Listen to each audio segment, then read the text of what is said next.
दोस्तों, कहानी की शुरुआत होती है एक फैमिली को दिखाते हुए जहां टॉम और जूलिया के दो बच्चे थे, जिनमें लड़के का नाम बेन था और लड़की का नाम कैसी।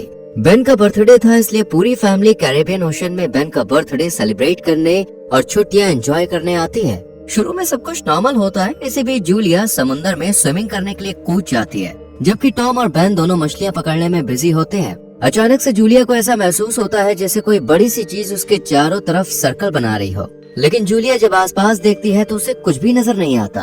पर तभी कोई चीज उसे समुद्र के अंदर खींचने लगती है और इसी वक्त शिप के इंस्ट्रूमेंट भी खतरे का संकेत देने लगते हैं, पर टॉम और बेन इन पर ध्यान नहीं देते हैं। इधर जूलिया खुद को बचाने की पूरी कोशिश करती है और टॉम को भी आवाजें आने लगती हैं, लेकिन कोई फायदा नहीं होता। जूलिया को पानी पीछे की तरफ खींचता है और अचानक से टॉम नोटिस करता है कि उसकी वाइफ बोट पर नहीं है, और जब ये दूर पानी में जूलिया को देखता है तो तुरंत पानी में जंप कर जूलिया को बचाने चला जाता है। बेन भी बोट के इंजन को स्टार्ट कर इनके पास ले जाता है और फाइनली जूलिया और टॉम दोनों सेफ बोट पर वापस आ जाते हैं। लेकिन टॉम अपने बच्चों को डांटते हुए कहता है कि जब मैंने कहा था कि जो भी स्विमिंग करने जाएगा एक उसकी निगरानी करेगा, तो फिर क्यों नहीं की। इस इंसिडेंट को भूलकर रात में फैमिली बेन का बर्थडे सेलिब्रेट करती है। तभी कैसी का बॉयफ्रेंड उसे कॉल कर बताता है कि पूरी पृथ्वी पर बड़े बड़े तूफान आ रहे हैं, इसलिए तुम लोग को जल्दी से सरफेस पर आना होगा। इतना बताते ही नेटवर्क गायब हो जाते हैं। कैसी जल्दी से आकर अपने पेरेंट्स को ये बात बताती है।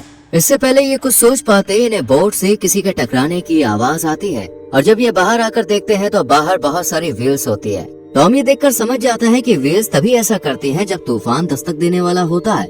एक तरफ तो इन्हें तूफान से बचना था और दूसरी तरफ इनके सामने व्हेल्स थी। तभी एक जोरदार झटका लगता है और जब टॉम जाकर इंजन चेक करता है तो पता चलता है कि टक्कर लगने से इंजन खराब हो गया है। टॉम जब वापस बोट पर आता है तो उसके कंधे पर एक बड़ा सा कट लगा होता है। जूलिया इसे जल्दी से स्टिच करती है। टॉम कहता है कि अभी हम इंजन रिपेयर नहीं कर सकते, हम समुद्र के बीच में फंस गए, अब इन्हें हेल्प के लिए किसी को बाहर से बुलाना होगा। कैसी जल्दी से बाहर आकर कॉल करने का ट्राई करती है, लेकिन नेटवर्क नहीं मिल पाते। इधर रेडियो भी पूरी तरह से बंद हो चुके थे। इन्हें समझ नहीं आ रहा था कि अचानक से ये सब क्यों और कैसे हो रहा है। टॉम अपनी फैमिली को बताता है कि हमारे पास सिर्फ 4 दिन का ही खाना और पानी है।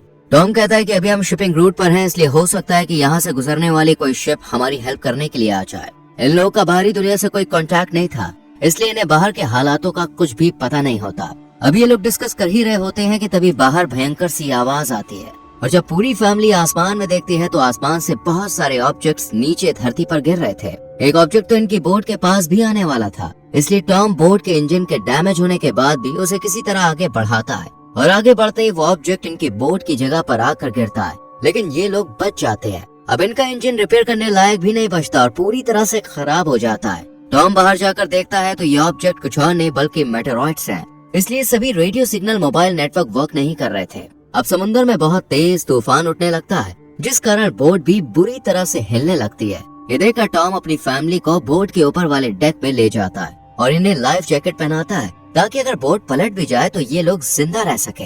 ग्रेविटी भी सबसे बुरी तरह से इफेक्ट होती है, जिस वजह से इन सब की नाक से खून बहने लगता है, और फिर एक जोरदार झटका लगता है और सब लोग यहीं पर बेहोश हो जाते हैं। सुबह जब इन्हें होश आता है तब ये लोग देखते हैं कि इनकी बोट तूफान के झटकों की वजह से हर जगह से टूट चुकी है। लेकिन जब ये बाहर का नजारा देखते हैं तो इनके पैरों तले जमीन खिसक जाती है, क्योंकि जिस समुद्र में तूफान आया था वो अब बंजर जमीन बन चुकी थी।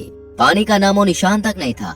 टॉम कंपास निकालकर जब चेक करता है तो इसे पता चलता है कि जमीन के सभी पोल्स चेंज हो गए, यानी नॉर्थ पोल पर साउथ पोल और साउथ पोल पर नॉर्थ पोल हो गया है। इसलिए जहाँ डेजर्ट थे वहाँ समुद्र बन गए हैं, और जहाँ समुद्र थे अब वहाँ डेजर्ट बन गए हैं।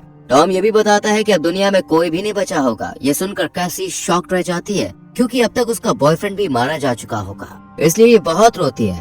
अब जूलिया सारा खाना इकट्ठा करने लगती है, लेकिन बेन गुब्बारों को हवा में उड़ा देता है, ताकि अगर कोई जिंदा हो तो उनकी मदद के लिए आ जाए। टॉम रेडियो के जरिए कांटेक्ट करने की कोशिश करता है और तभी टॉम को एक रिस्पांस मिलता है और सामने वाला शख्स बताता है कि मैं सबमरीन का कैप्टन हूँ। ये भी कल रात के इंसिडेंट को झेल चुका था, जिस कारण इसके साथी तो मारे गए, लेकिन ये बच गया। कैप्टन बताता है कि 1 हफ्ते बाद जब पोल चेंज होंगे तब दोबारा समुद्र का सारा पानी समुद्र में लौट आएगा और इसकी लहरें बहुत खतरनाक होंगी। इस वक्त तुम लोग समुद्र की गहराई में हो, इसलिए तुम ऊंची सी जगह पर चले जाओ ताकि तुम बच सको, क्योंकि मैं तो सबमरीन में बच जाऊंगा। ये सुनकर टॉम कैप्टन से रिक्वेस्ट करता है कि वो उन्हें भी सबमरीन में आने दे। कैप्टन बताता है कि इसमें सिर्फ 3 लोग की जगह है। टॉम अपने दोनों बच्चों को सबमरीन में भेजने का फैसला करता है और इसके बाद कैप्टन को सारा खाना पानी भी देने के लिए राजी हो जाता है। टॉम अब मैप के जरिए बताता है कि हम लोग 2 दिन में उस सबमरीन तक पहुंच जाएंगे। ये लोग अब खाना वगैरह इकट्ठा करते हैं और तभी बाहर टॉम की नजर एक आदमी पर पड़ती है जो कि अपने डॉग को लेकर इन्हीं की तरफ आ रहा होता है। टॉम इसे सर्वाइवर समझकर पानी देता है, लेकिन ये शख्स टॉम पर ही अटैक कर उसे मार देता है। जूलिया दूर से ही सब देख रही होती है और अब ये शख्स टॉम को मारकर इनकी बोट की तरफ पड़ता है। ये देखकर जूलिया अपने बच्चों को बचाने के लिए जल्दी से बोट की तरफ भागती है और अपने बच्चों को खतरे की बात बताकर उन्हें कैबिन में छुपा देती है। साथ ही कैसी को एक फ्लेयर गन भी सेफ्टी के लिए दे देती है। इतने में ही वो अनजान शख्स बोट के अंदर आ जाता है, जिसे देखकर जूलिया वॉशरूम में छुप जाती है और अपने जख्मों को स्टिच करने लगती है। इधर ये अनजान शख्स बोट को अच्छे से चेक करता है और खाना उठाकर खाने लगता है और बोट में घूमते हुए जरूरत का सामान तलाशने लगता है। इधर जूलिया बोट में बने होल से बाहर निकल आती है, लेकिन इस किलर का डॉग जूलिया को देखकर भौंकना शुरू कर देता है। अपने डॉग की आवाज सुनकर किलर भी इसकी तरफ बढ़ता है, लेकिन किलर के यहाँ आने से पहले ही जूलिया डॉग को मार देती है और खुद बोट के नीचे छुप जाती है। अपने डॉग को मरा हुआ देखकर किलर जूलिया को पकड़ने के लिए बोट से नीचे उतर आता है, जबकि जूलिया जान बचाकर दूसरी साइड में बोट पे चढ़ जाती है और किसी तरह बोट के अंदर भी आ जाती है।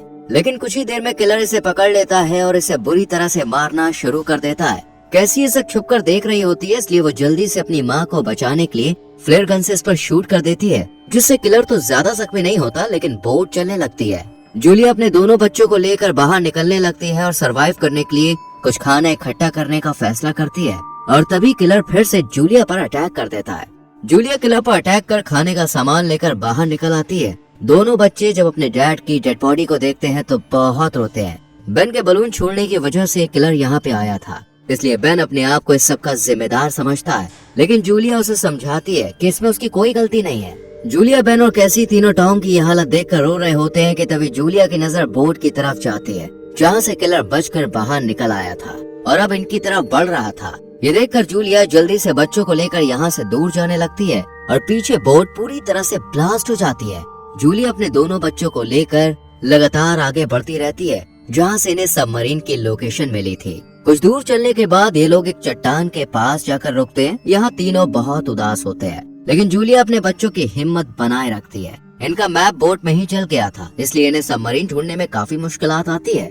जूलिया देखती है कि अभी वो किलर इनका पीछा कर रहा है, क्योंकि इन्हीं के पास सारा खाना था, इसलिए ये लोग फिर से यहाँ से भागने लगते हैं। घंटों चलने की वजह से बेन की हालत खराब हो जाती है, इसलिए जूलिया उसे अपना सारा बचा हुआ पानी पीने को देती है। कैसी भी अब बहुत थक चुकी थी, इसलिए वो फ्रस्ट्रेशन में कहती है कि क्या गारंटी है कि हमें सबमरीन मिल जाएगी, जल्द ही समुद्र का पानी वापस आने वाला है, हम सब मारे जाएंगे। लेकिन जूलिया अपने बच्चों की हिम्मत टूटने नहीं देती और कहती है कि मैं तुम्हें बचा लूंगी, बस हमें उस सबमरीन तक पहुंचना है। और फिर से तीनों आगे बढ़ने लगते हैं और कुछ ही दूरी पर इन्हें क्रैश प्लेन दिखाई देता है, जो कभी पहले क्रैश होकर समुद्र के नीचे दब गया था। ये लोग आज रात इसी में रुकने का फैसला करते हैं। यहाँ जूलिया कल रात की अपनी फैमिली फोटो देखती है और सोचती है कि एक रात में कितना कुछ बदल गया।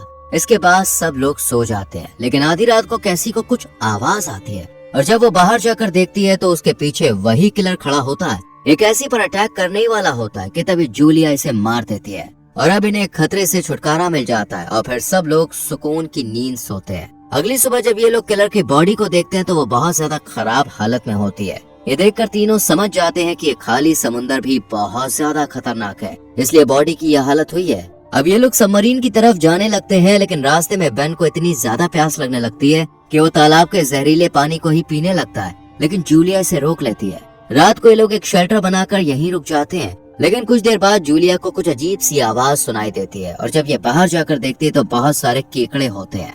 जूलिया जल्दी से अपने बच्चों को लेकर यहाँ से भागने लगती है और कुछ दूरी पर इन्हें एक शिप नजर आता है। उसके कंटेनर्स में कुछ लोग भी थे, लेकिन ये लोग इन्हें देखकर कंटेनर को लॉक कर लेते हैं। काफी देर तक ये तीनों इनसे रिक्वेस्ट करते हैं, लेकिन जब ये लोग इन्हें अंदर नहीं लेते तो फिर ये लोग शिप के ऊपर चढ़कर अपनी जान बचाते हैं। लेकिन चढ़ते वक्त एक केकड़ा जूलिया के पैर को जख्मी कर देता है, पर जूलिया ऊपर आ जाती है। इधर केकड़े कंटेनर के अंदर जाकर सभी को मार देते हैं। वहीं जूलिया अपने स्कार्फ से अपने जख्म को कवर करती है और फिर यहीं बेहोश हो जाती है। सुबह जब इसकी आंख खुलती है तो इसके पास इसके बच्चे नहीं होते।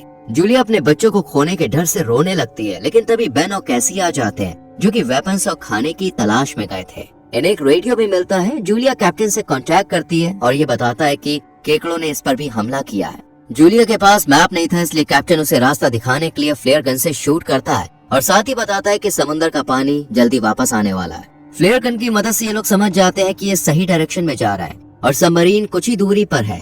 और कुछ दूर चलने पर इन्हें सबमरीन नजर आ जाती है, लेकिन उस तक पहुंचने के लिए इन्हें एक चट्टान की दीवार को पार करना था, जो कि बहुत खतरनाक थी। जब ये लोग इसे पार करते हैं तो पत्थर गिरने शुरू हो जाते हैं। दोनों बच्चे आगे निकल जाते हैं और जूलिया के सामने एक बड़ा पत्थर आकर रुकावट बन जाता है। जूलिया अपने बच्चों को सबमरीन तक पहुंचने का ऑर्डर देती है, क्योंकि सबमरीन में सिर्फ कैप्टन और 2 बच्चों की ही जगह थी। अब बच्चे ना चाहते हुए भी सबमरीन तक चले जाते हैं, जहाँ कैप्टन कहता है कि मैं जिंदा नहीं बचूंगा, इसलिए अब तुम तीनों चले जाओ। कैसी जल्दी से अपनी माँ को लेने आती है, लेकिन देखती है कि जूलिया की तरफ बहुत सारे केकड़े आ रहे हैं। कैसी अपनी माँ को बचाकर सबमरीन तक ले आती है और तीनों सबमरीन में बैठकर सुकून की सांस लेते हैं। और तभी समुद्र की लहरें बहुत तेजी से आती है और झटके के कारण ये तीनों बेहोश हो जाते हैं। और जब इनकी आंख खुलती है तो देखते हैं कि तीनों शहर में आ गए और सब कुछ तबाह हो चुका है। इसी के साथ ये मूवी खत्म हो जाती है। मज़ीद ऐसी मूवीज़ के लिए मेरे चैनल को सब्सक्राइब करें और वीडियो को लाइक करें और बेल आइकन को क्लिक करें, ताकि आप आने वाली वीडियो से